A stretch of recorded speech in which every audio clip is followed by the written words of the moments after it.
Nazi welcome back. और आज हाफिजाबाद में नून लीग का एक बड़ा पावर शो और जिससे नवाज शरीफ साहब ने खिताब किया, उनके बाद मरियम नवाज साहिबा ने खिताब किया। और ये इस पे लोगों ने बड़े सवाल भी उठाए कि अमूमी तौर पे यही देखा जाता है कि नवाज शरीफ साहब की तकरीर से पहले ही तमाम तकारीर हो जाती हैं, लेकिन आखिर में आज उन्होंने अपने साहबजादी को मौका दिया, जिसके हवाले से मरियम नवाज साहिबा ने भी उस पर गुफ्तगू की। लेकिन मंशूर के हवाले से जो सवालात उठ रहे थे कि वो मंशूर जिसका कई हफ्तों से इंतजार है, अवाम को भी दीगर सियासी जमातें अपने मंशूर सामने लेकर आ गई हैं, और बिलखुसूस पाकिस्तान पीपल्स पार्टी जिनको सिर्फ ये दो पार्टीज के दरमियान अब मुकाबला नजर आ रहा है इलेक्शंस का, वो अपना मंशूर दिए उनको काफी टाइम हो गया है। सो नून लीग मंशूर आखिर कब प्रेजेंट करेगी, क्या ऑब्स्टिकल्स हैं ताहाल, इस पर गुफ्तगू करेंगे। आई एम वेरी ऑनर्ड हमें ज्वाइन करें सीनियर रहनुमा पाकिस्तान मुस्लिम लीग नून के सेनेटर असद अशरफ साहब। सेनेटर साहब अस्सलाम वालेकुम सर।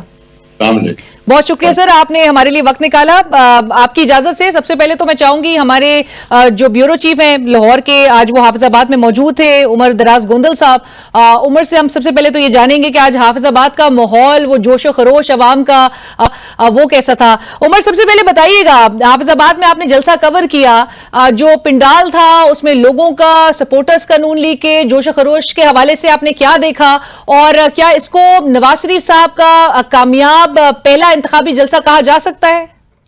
अच्छा, उसमें अली ना दो बुनियादों के ऊपर आज मैंने इस जलसे को ऑब्जर्व किया। पहला नंबर यह है कि हमने ये देखना है कि नवाज शरीफ की इंतखाबी मुहिम का आगाज था और वो 10 साल के बाद जो है हाफिजाबाद में गए। इस पैमाने से देखें तो जो पावर शो होना चाहिए था, बहुत सारी ऐसी जगह थी जो शायद उस तरह से भरी नहीं थी या क्राउड उतना चार्ज नहीं था, नंबर 1। नंबर 2 है कि हाफिजाबाद की तारीख के हवाले से, चूंकि वो कोई बहुत बड़ा शहर नहीं है, एक कस्बा या उस तरह का इलाके में तस्वुर होता है, उस लिहाज से देखा जाए तो शायद आप कहेंगे कि नंबर ठीक है। मसला यह है कि आज की तकरीर के हवाले से आपने देखा होगा कि मियां साहब ने तकरीर इंतहाई मुख्तसर रखी और आज उन्होंने इंतखाबी मंशूर के ऊपर बात नहीं की, उन्होंने कोई पार्टी लाइन नहीं दी, उन्होंने फ्यूचर का कोई प्लान पेश नहीं किया। बस वो आए, उन्होंने वो पैनामा वाली बात की और उसके बाद वो तकरीबन उसके बाद उन्होंने अपनी जो जानशीन है, जमली तौर पर अगर देखा जाए तो आज का जलसा शायद इस हवाले से था कि मुस्लिम लीग नून के अंदर नवाज शरीफ का जानशीन कौन होगा। आज इंतखाबी मुहिम से ज्यादा मरियम नवाज की लॉन्चिंग के हवाले से महसूस हो रहा था। और जब सायरा सुल्तान साहिबा ने नाम लिया नवाज शरीफ के मरियम नवाज की तकरीर के लिए, तो उन्होंने फरमाइश की मियां साहब ने कि पहले मुझे बुलाया जाए फिर मरियम साहिबा को बुलाया जाए, और हमने उस तरह से देखा। अब जहां तक मुझे ये भी बता दीजिएगा, क्राउड ने इस बात पर कैसे रिस्पॉन्ड किया, क्या रद्द अमल था उनकी जानिब से कि मियां साहब की तकरीर आपने कहा मुख्तसर भी रही और लोग ऑब्वियसली मियां साहब को सुनने के लिए ज्यादा वहां पर मौजूद थे? इसमें कोई शक नहीं है। देखें, मैं वही बात करने का था कि क्राउड कितना चार्ज है। जहां तक क्राउड की बात है, क्राउड दो तरह का होता है। एक मिसाल के तौर के ऊपर इस वक्त आप जानती हैं कि जलसे हो रहे हैं इलेक्शंस के हवाले से, वहां पे एमपीएस हैं, एमएनएस हैं जिन्होंने इलेक्शन लड़ना है, वो बहुत सारे लोग लेके आते हैं, उनके साथ लोग आएंगे। सवाल सिर्फ ये है, जिसको हम पॉपुलैरिटी का पैरामीटर मानते हैं, कि जनरल पब्लिक कैसे आती है। फैमिलीज आई है, आम लोग आए हैं, यंग लोग आए हैं, वो फैक्टर मिसिंग था। राइट। मैं अब सेनेटर साहब, आपने उमर की भी आपने गुफ्तगू सुनी, वो जो एक चार्ज क्राउड एक्सपेक्ट किया जा रहा था वो परहैप्स उस तरह से नहीं नजर आया। और सेनेटर साहब, तवक्को ये भी की जा रही थी कि नवाज शरीफ साहब बहरहाल वो जो पार्टी का इंतखाबी मंशूर है वो लॉन्च आज करेंगे। 15 जनवरी की पहले भी तारीख दी गई और बड़े हफ्तों से लोगों को इस बात का इंतजार है, लेकिन ताहाल ये ऐसा नहीं हुआ। वजह क्या है, आखिर क्या दिक्कत पेश आ रही है नून लीग को इंतखाबी मंशूर सामने लेकर आने में? जी सेनेटर साहब। जी बिस्मिल्लाहिर्रहमानिर्रहीम।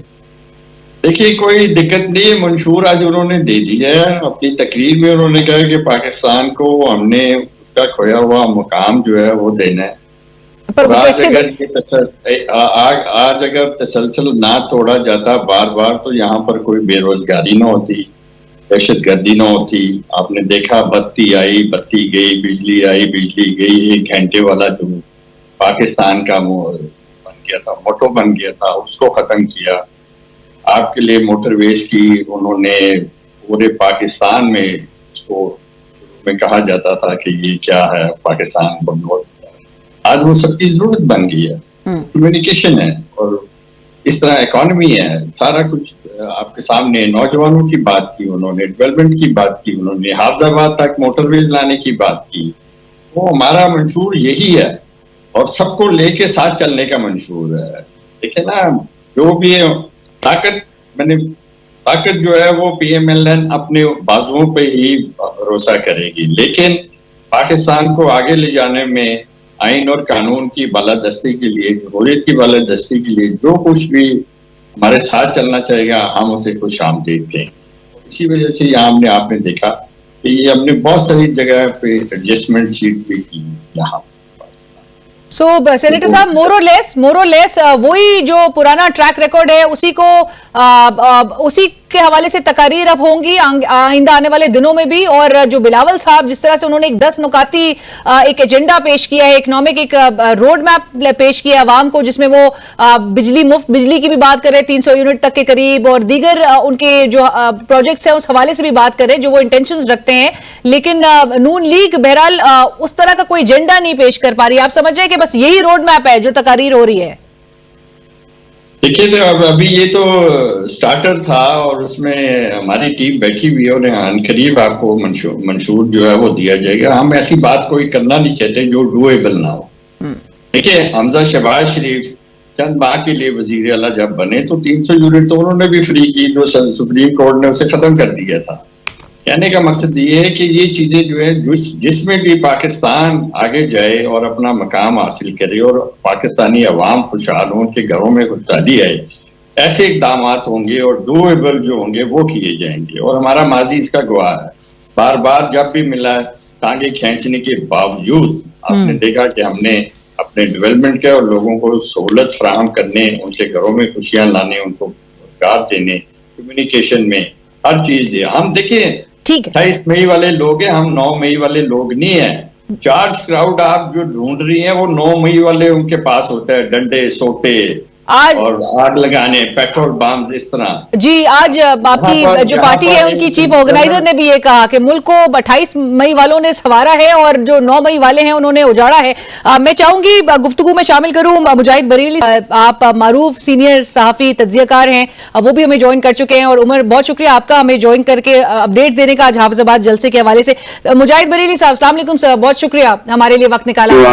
बरेली साहब, गुफ्तगू हो रही थी, सेनेटर असद अशरफ साहब भी इस वक्त हमारे साथ प्रोग्राम में शरीक हैं, और वो मंशूर जो कि जिसका इंतजार किया जा रहा है नून लीग की जानिब से पेश किया जाएगा। सेनेटर साहब भी कह रहे हैं कि आइंदा आने वाले दिनों में हम शायद होपफुल रह सकते हैं कि वो मंशूर पेश किया जाएगा। बट बहरहाल बरेली साहब, आप समझ रहे हैं कि बिलावल भुट्टो साहब जो कि 10 नुकाती एक प्लान पहले ही पेश कर चुके हैं हफ्तों पहले, और साथ साथ वो पंजाब में जिस तरह से शेर को ललकार रहे हैं, वो बहरहाल एक लीड ले चुके हैं।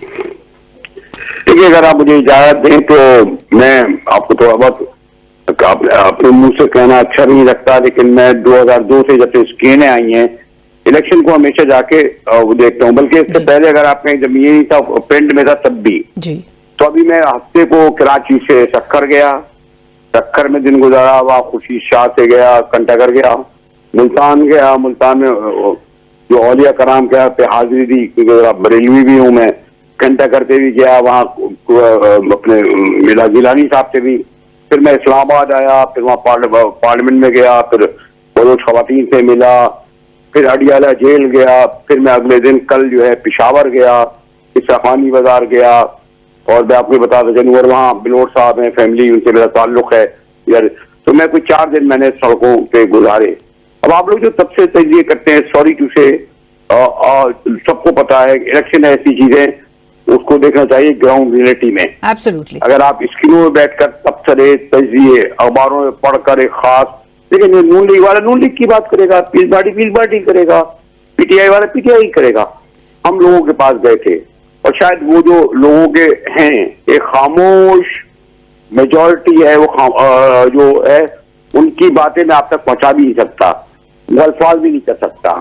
तो ये जो आप जो भी आप गुफ्तगू मेरे मोहतरम दोस्त, मेरे बुजुर्ग बड़ी अच्छी तरीके से कर रहे थे, लेकिन मैं आपको ये बता दूं कि पाकिस्तान में अक्सरियत वोटर, ये जो मैंने इतना लंबा सफर किया, गालिबन कोई 1800 किलोमीटर का तो हो गया होगा ना एक तरफ का। तो आपकी असेसमेंट किलोमीटर का सवाल से क्या है? तो वहां पर जो लोग थे उसमें वकील भी थे, उसमें साफी भी थे, दानिशवर भी थे, लेकिन सबसे बड़े उस मुल्तान में या उसमें थे वो आम आदमी था। और मैं अभी फिर ये मैं से आपके जरिए उनसे बचाता हूँ, ये खामोश अक्सरियत है। अगर ये इमरान खान को, ये सॉरी बानी तहरीक इंसाफ को बल्ले का निशान दे देते, उनके कच्चे पक्के उम्मीदवारों को टिकट दे देते तो उनके लिए बहुत बहुत बेहतर होता कि कम से कम नजर तो आते ना। जब हम कराची में देखते हैं ना कि जैसे एमकेएम का जुलूस निकल रहा है जिसमें 2000 है, फिर हम देखते हैं जमात इस्लामी का भी जुलूस आ रहा है, फिर हम देखते हैं पीपल्स पार्टी वाले भी 4000 आ रहे हैं। लेकिन जब मैं मुल्तान गया तो मैंने जिलानी साहब से पूछा कि आपका मुखालिफ कौन है, मैंने कहा मुझे नहीं पता, कोई बैरिस्टर तैमूर है। इस चक्कर में मैंने खुशी शाह वगैरह का मामला तो दूसरा है। कहने का मेरा मकसद ये है कि जो नून लीग और पीटीआई इस वक्त मैदान में है, जो आपको स्क्रीनों पे नजर आ रही है, इनकी बेशतर नशिस्तों पे इनके मुखालिफ खड़े कौन है, और ये सबसे ज्यादा पिंडी वालों के लिए और जो सो कॉल्ड एस्टेब्लिशमेंट के लिए ये बहुत बड़ा पैगाम है कि ये खामोश अक्सरियत 8 फरवरी को क्या करेगी। कराची में जो एक लोग निकलेंगे, आपको साफ इस्लामाबाद में अगर है तो इस्लामाबाद में जाइए देखिए ना, शोएब शाहीन को कोई जानता भी नहीं था, हाउस होल्ड नेम बन गया है। कोई कह सकता है, मैं गया सहाफियों के पास इस्लामाबाद में पार्लिमानी लॉज में जो राजा परवेज अशरफ की वो थी उनकी जो उन्होंने करा था, आप बताएं इस्लामाबाद की 3 नशिस्तें किसी में मिलेंगी? जो यार दोस्त बैठे हैं उनसे पूछ लें आप, होगा। तो मैं जो आपको ये कन्वे करना चाह रहा था कि मैं एज ए बहुत ही हम्बल सहाफत के तालिब इल्म की हैसियत से, कोई जो 9वीं को हुआ, जो इमरान खान की गलतियां, जो हुकूमत की वो अपनी तरफ रही हैं, लेकिन इस वक्त इलेक्शन की जो डायनेमिक्स है उसे अगर पिंडी आप पारा वाले समझ रहे हैं तो उनको ये जरूर ध्यान में रखना चाहिए। एक खामोश अक्सरियत जो 50% से ज्यादा है वो किसे वोट देने जा रही है, वो 8 फरवरी को वो सर्वर तक निकल के आ गए ना बिलावल के लिए लाहौर में। इससे ज्यादा मैं क्या कहूँ, आगे बढ़ पूछिए कुछ। बिल्कुल आपने कहा, और ये काफी एक सूरत हाल, और ऑब्वियसली इसकी तरफ नजर आ रहा था, जो चेन ऑफ इवेंट्स चल रहे थे वो इसकी सूरत हाल की तरफ जो है वो लेके जाया जा रहा था मामलात को। सेनेटर साहब, मैं आपका जरूर इस पे रिस्पॉन्स चाहूंगी। मुझे एक छोटी सी ब्रेक कहा जा रहा है, एक ब्रेक शामिल करते हैं, ब्रेक के बाद गुफ्तगू यहीं से आगे बढ़ाएंगे।